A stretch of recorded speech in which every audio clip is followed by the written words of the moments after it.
Carlos, primeiro que a minha empreitada começa ainda da época do meu avô, né? Vou tentar contar aqui rapidamente um pouco da história dele, do Patrolino Ribeiro de Souza, que é natural de Itapoca. Itapoca, olha aí. E, na verdade, do início do século passado, né? Aproximadamente 1911, do interior de Itapoca. Ele é de uma família de 14 irmãos, né? A família que passava necessidade. E aos 14 anos de idade, meu avô chegou uma vez numa padaria e foi pedir o pão fiado, e a pessoa disse para ele: sai daqui, menino, vou vender pão fiado para ti, depois você não vai me pagar. Então aquilo fez com que ele refletisse, e aí ele conversou com os pais e se mudou para a capital. Ele veio para Fortaleza, inclusive dormia no corredor de uma mercearia de um parente distante para começar a trabalhar. Então ele trabalhava nessa mercearia aqui também, e mandava o dinheirinho para os pais para poder ajudar lá no sustento deles. E aos poucos ele foi ganhando um dinheirinho e depois passou para poder ser vendedor de tecidos, né? Ele foi atrás, melhorou e viu que era uma grande oportunidade para ele para poder crescer.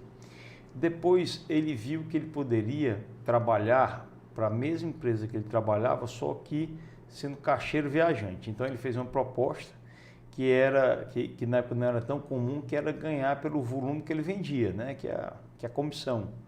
Então o vovô saiu no lombo de um jumento pelo interior do Ceará, fez muita venda. Quando voltou para essa empresa, que apresentou o pedido, que a pessoa viu quanto é que era para ele ganhar, ele até assustou: mas poxa, você vai ganhar tanto? E ele acabou mudando de empresa, que a pessoa não queria honrar, e eu sei que ele começou a ganhar dinheiro sendo caixeiro viajante. Então, numa dessas andanças dele, e ele já tinha lá seus 30 e poucos anos, é importante colocar que ele trouxe cada um dos 14 irmãos que morava em Itapipoca para a capital. Ele ajudou tanto pagando passagem, etc., como também conseguindo algum tipo de emprego para esses irmãos. Ele era o mais velho ou não? Ele era o mais velho. Mais velho. Né? Se não me engano, ele era o mais velho. Então, numa dessas andanças pelo interior do estado, ele conheceu, ele fazia a venda para um grande comerciante em Massapê, né, um grande comerciante de secos e molhados, que era o Coronel Miguel Dias. O Coronel Miguel Dias era pai da minha avó, né? Então ele fazia vendas, tirava vendas para o meu bisavô, e ele se apaixonou pela minha avó, né, Maria de Lourdes. Eu sei que eles trocavam olhares e tudo, e não podia namorar. Então ele tinha seus já 35 anos, minha avó tinha 19, e ele chegou, fugiu com ela para a igreja, né, isso 2 quarteirões, e pediu para o padre para poder casar, né? E o padre chegou e disse: não, meu filho, não tem coragem de lhe casar sem o consentimento do coronel, não.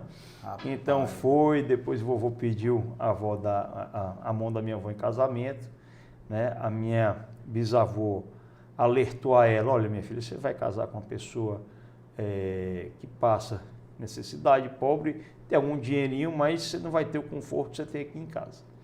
Eu sei que minha avó casou com meu avô, e na noite lá, um dia depois da noite de núpcias, ela passou a mão aqui na cama e o vovô saiu para trabalhar. Então passou aí mais 20 dias viajando, fazendo vendas para poder ganhar dinheiro. Então, assim,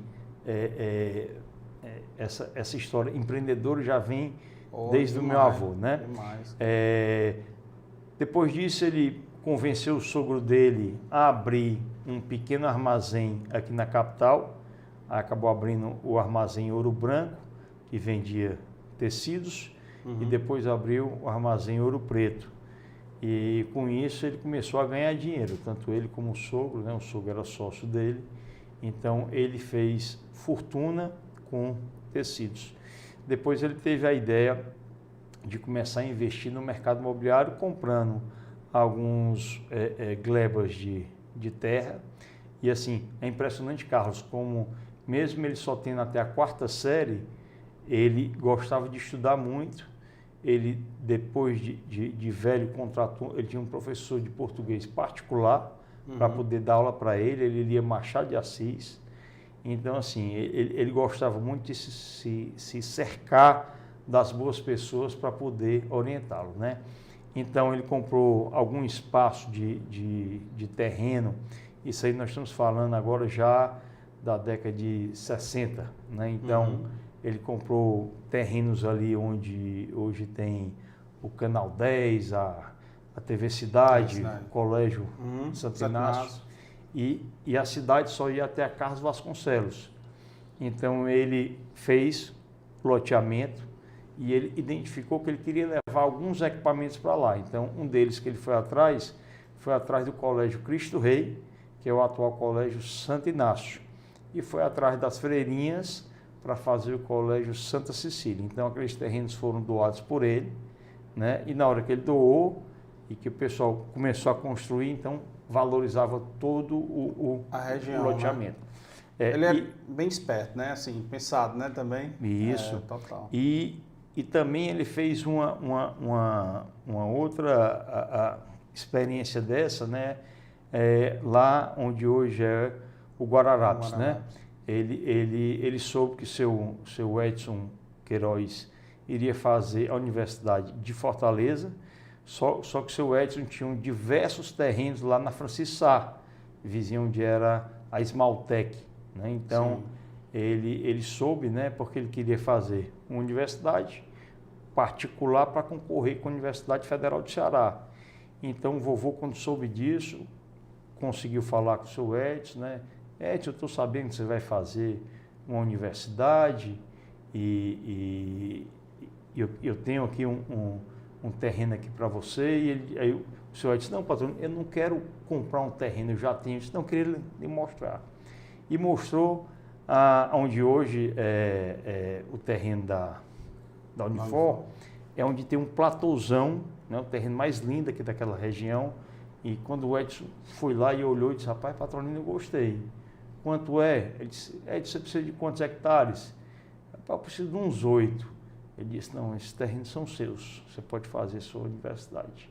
Fora isso, para poder valorizar a região e um pouquinho antes da universidade, ele pegou um dos terrenos mais altos ali, onde hoje é a Avenida Coronel Miguel Dias, pegou 3 lotes para fazer 2 casas. Até porque na época as pessoas diziam que ali só cabia um conjunto habitacional, assim como tem um conjunto habitacional do Zé Walter, né? Sim. Porque o Guararapes era mais ou menos equidistante, Guararapes centro Zé Walter. E o meu avô disse, não comprei terreno para fazer conjunto habitacional, não.